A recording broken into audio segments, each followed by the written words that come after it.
people call it poetry. My background is actually in debate, so if you feel like you're being yelled at, you are. And that was actually like the only funny poem I have tonight. I'm known around town for being funny, and then I started writing more personal things and it stopped being funny. Funny how that works. That's one of those laughs from down in the place of your belly where you puke from. Yeah, everyone vomit laugh with me. That's the kind of humor we have in today's America. We can't do anything without throwing up. So I have a book. Its name is Mnemosyne. It's the Greek goddess of memory. Yeah. I made the very sound business decision of having not only an unpronounceable but an unspellable name for my book so that no one can find it online. I recommend, if you're an entrepreneur, make sure no one can buy your product. Really smart business decision. You'll make a lot of money that way. But the turnaround on that is if you don't want to have to try to figure out how to spell the fucking thing, you can buy it over there at the table and have no effort spent at all. The book is $12. What? The book is $12. Only $12? You can't afford not to buy it. I can't afford for you not to buy it. I joke, but it's not a joke. I just said I already did the funny poem. That wasn't funny. That wasn't a joke. Money is real and I miss it. Like a long gone lover.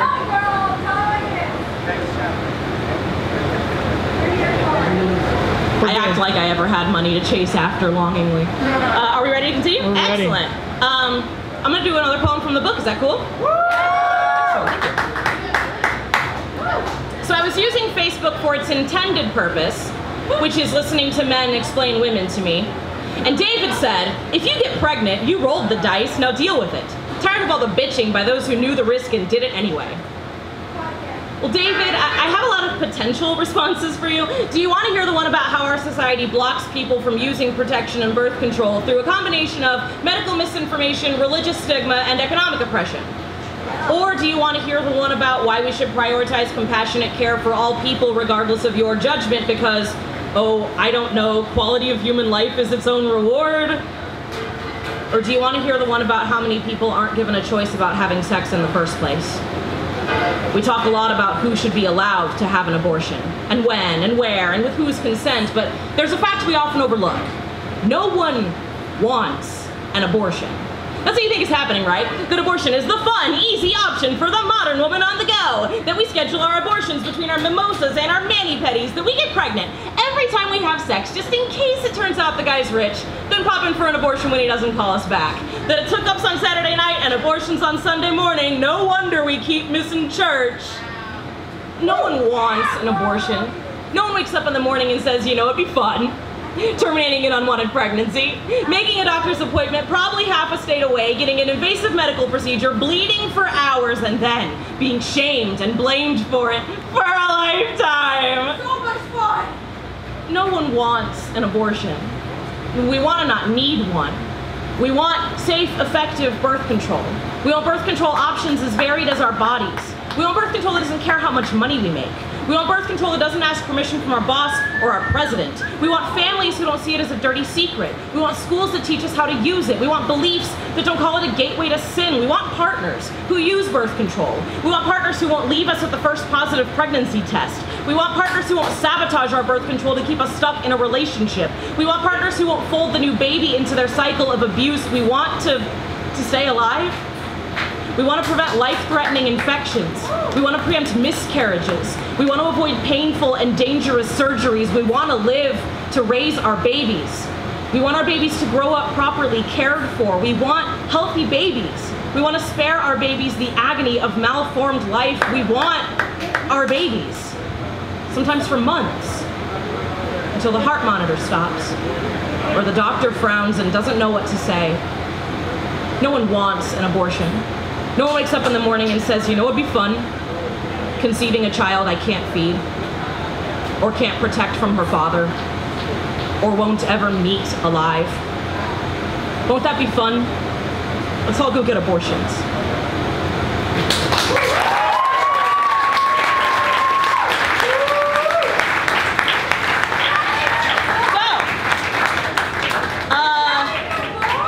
I'm sorry? Is that in your book? It is in my book.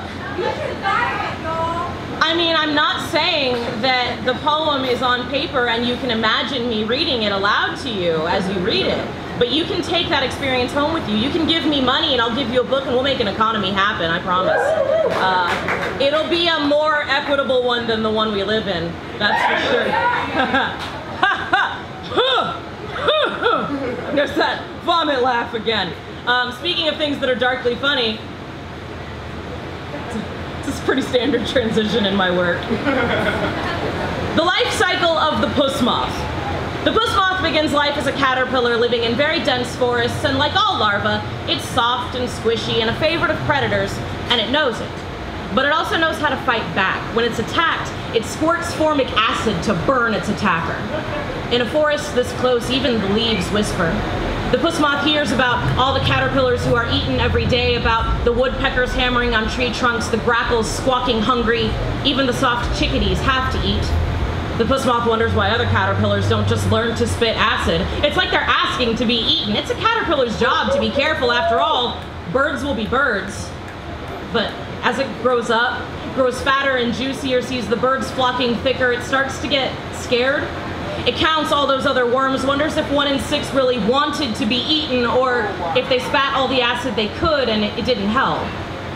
So the puss moth starts chewing on bark, churning wood and saliva into pulp and coating itself in a thick, hard cocoon. It's seen caterpillars try to shield themselves in silk. It knows silk isn't strong enough, isn't ugly enough, but if it can be rock solid, unfeeling, then at least if something eats it, no one can say it made it easy. The best thing the puss moth can hope for is that no one blames it for its own death, that someone acknowledges it shouldn't have happened. The puss moth larva has faith, truly believes in metamorphosis, truly believes it'll emerge into a forest that has changed. Through the walls of its wooden shell, the puss moth hears the leaves whisper.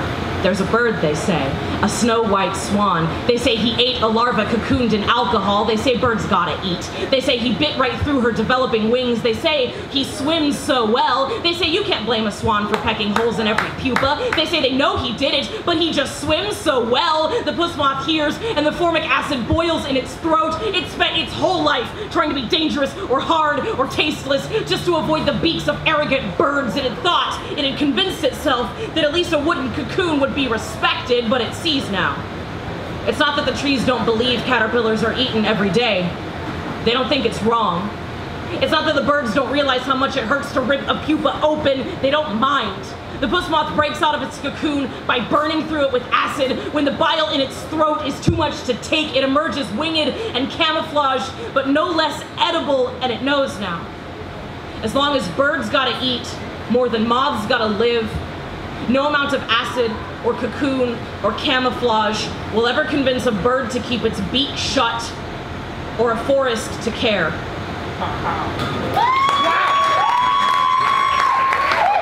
What the fuck I told y'all?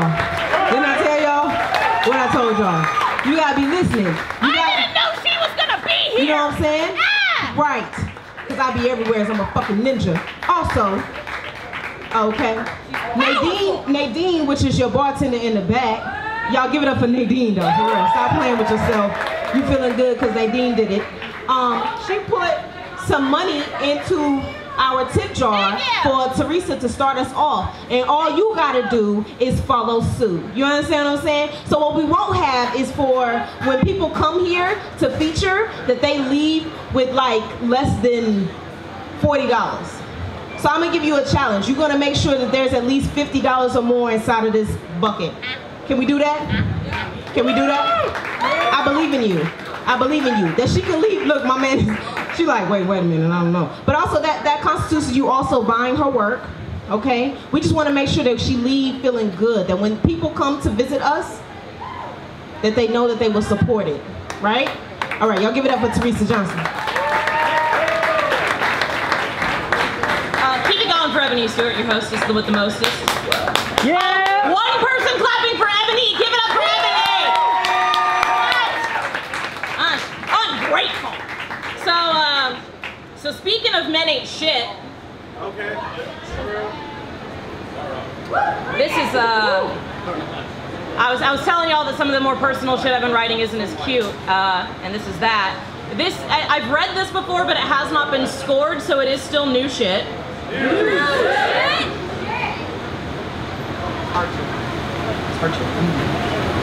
Things I did when I was lonely. I wrote daydreams in the margins of my notebooks. I drew hearts. I took a dare to eat a piece of broccoli off the bottom of a boy's shoe. Things I did when I was lonely. I tried basketball. I tried soccer. I took a dare to let a boy choke me into unconsciousness in English class. Things I did when I was lonely that didn't involve driving a car onto a sidewalk in Toronto and killing 10 people. I moped. I pined. I told my crush that our friends were saying he had a crush on me so I could gauge his reaction. It was not positive. Things I did when I was lonely that didn't involve a YouTube video saying I would punish all men for the crime of starving me of sex for my entire youth and giving that pleasure to other women. I bought new clothes. I tried makeup. I asked out the star quarterback on the last day of school so that when he said no, I'd never have to face him again. Things I did when I was lonely that didn't involve murdering 14 people in Montreal. I flirted.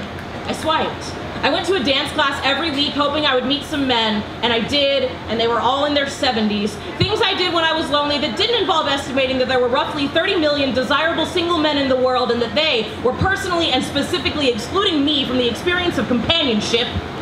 I switched from cargo shorts to skirts. I cut my hair. I fell irrationally and inadvisably in love with my debate coach. Things I did when I was lonely that didn't involve shooting 17 high school students in Parkland. I measured. I cried. I internalized the message that fat women are not desirable, that no one would ever love me unless I carved whole chunks out of myself and I should be grateful for the opportunity. Things I did when I was lonely that didn't involve fantasizing about murdering every single man on earth and deciding to settle for only murdering the hottest ones. I dieted until my hands were too weak to grip a spoon. I hiked until I was numb up to the navel. I went to a personal trainer and did so many bridges I hurt my spine. Things I did when I was lonely that didn't involve murdering 3 people and injuring another 9 in a workout class in Pittsburgh. I grew to hate them. Not the men who ignored me, but the women they preferred. I watched America's Next Top Model and counted collarbones. I slut-shamed the Kardashians but would kill for Kim's figure. I tore down other women so I could climb to the top of the pile of our bones. I did men's dirty work for them. Things I did when I was lonely that didn't involve murdering 32 people and wounding 17 at Virginia Tech. I made an appointment with a therapist. I made an appointment with a psychiatrist. I got my diagnosis and my medication. I got better, slowly. Things I did when I was lonely that didn't involve murdering 6 people and injuring 14 on the lawn of the Alpha Phi sorority house in Isla Vista, California. I never once, not once, blamed men for ignoring me. I blamed myself for not being worth the attention. Then I blamed society for telling me I was the problem. Then I remembered that men are people, and I don't get to punish them for choosing who they love. They have that right. Doesn't everyone?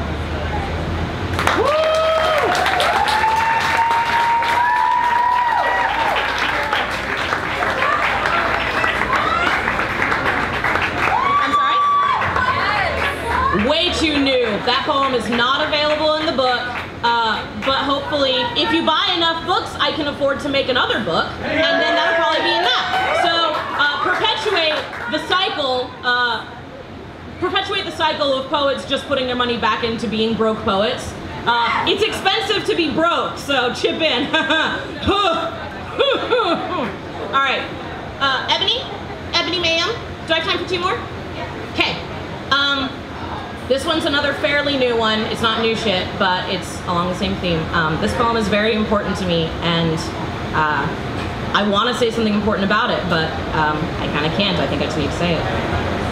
By the way, thank you all for being here.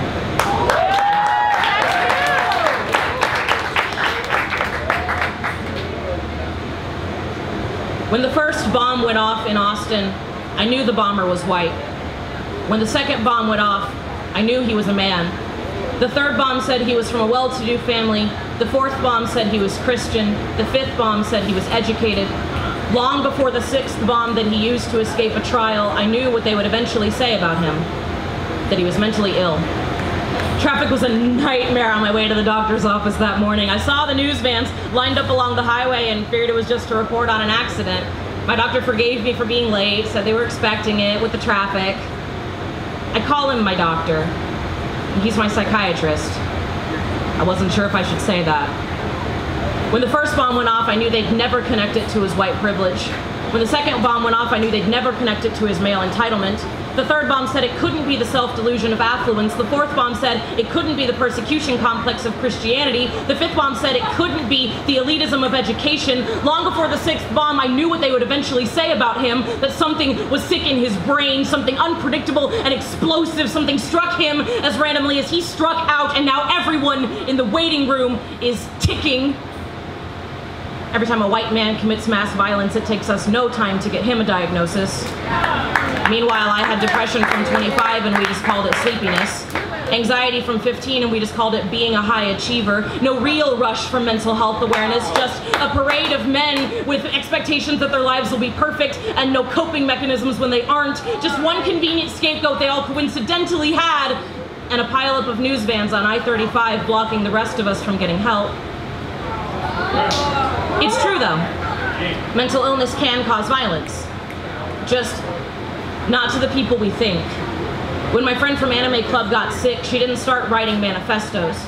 She pulled me aside after school and showed me the razor in her pocket. She wasn't ready to give it to me yet, but she wanted to confess that it was there.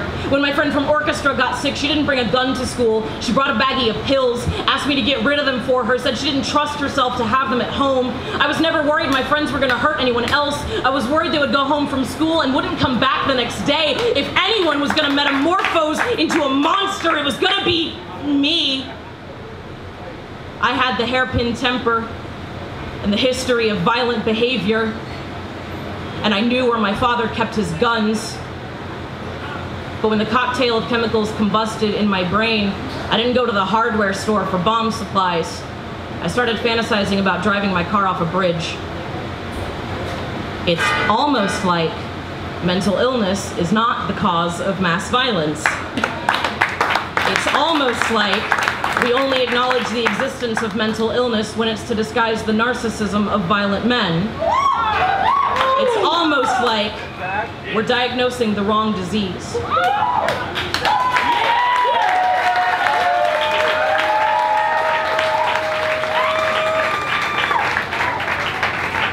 Thank you for listening. And thank you again, thank you for being here and supporting poetry. Man, y'all are excellent. This crowd is wonderful. Please buy the book. I got fibromyalgia. I don't want to carry heavy things back and forth to my car. Make my load lighter. Get them books out of my bag, please. Thank you. So I don't do this poem very often, but I'm feeling like it. So this is my final poem of the night. Again, thank you so much for being here, for being so engaged, and to all the poets for their new shit, and to the staff here for putting all this together. Oh my God, I have nothing to say except, so again, vomit laugh from your stomach if abuse is a thing. This poem's about that. I stand in Hades, between two waters of the underworld. On my left, Lethe, the river of forgetfulness. On my right, Mnemosyne, the river of memory. I may drink to forget my past life and be reincarnated empty, or drink to retain my memories into my new life. I consider all I could carry or leave behind. All my favorite things are things I used to share with her. I think about Guitar Hero and Marvel movies and dive bars at midnight. I think about the sound of a key turning in the front door.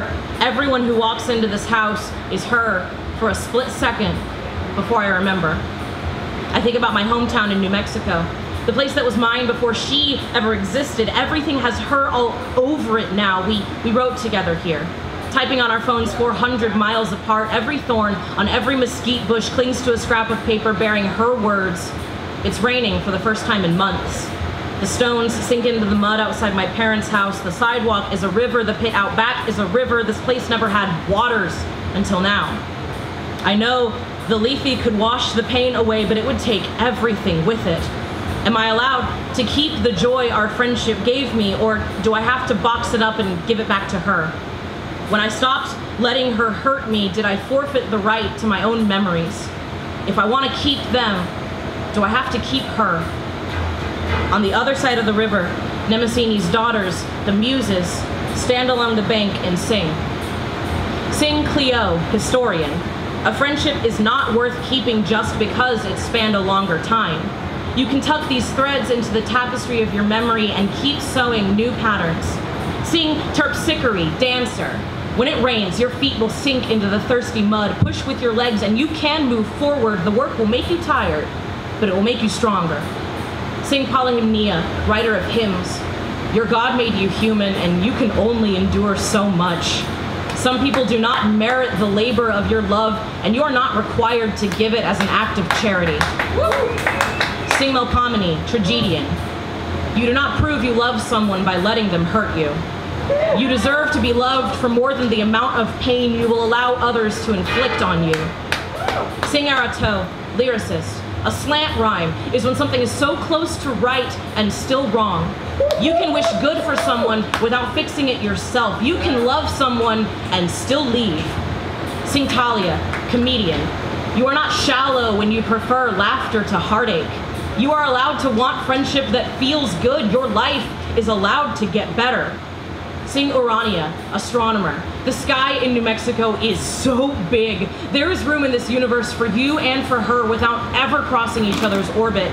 Sing Efterpe, musician. The sounds of your life become yours when they touch your ears. Let them carry all the memory they want, but when you open your mouth, let it be your song that rises out. Sing Calliope, writer of epics.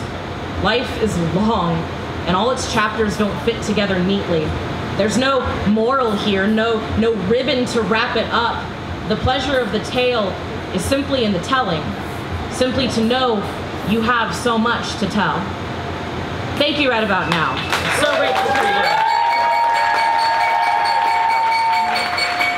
Me and my book will be at that table. Come and see me. Thank you. Give it up for Teresa Johnson. Make sure you go over, you talk to her, you buy her books, you let her know that she said something that moved you or that you were just glad she was honest. This is a Right About Now event. We're here every Wednesday night here at Avant Garden, the beautiful thing that is Avant Garden. And we hope that you definitely will come back. Now listen here, Sugarfuss. You've done such a great job. Some of y'all sitting in white chairs.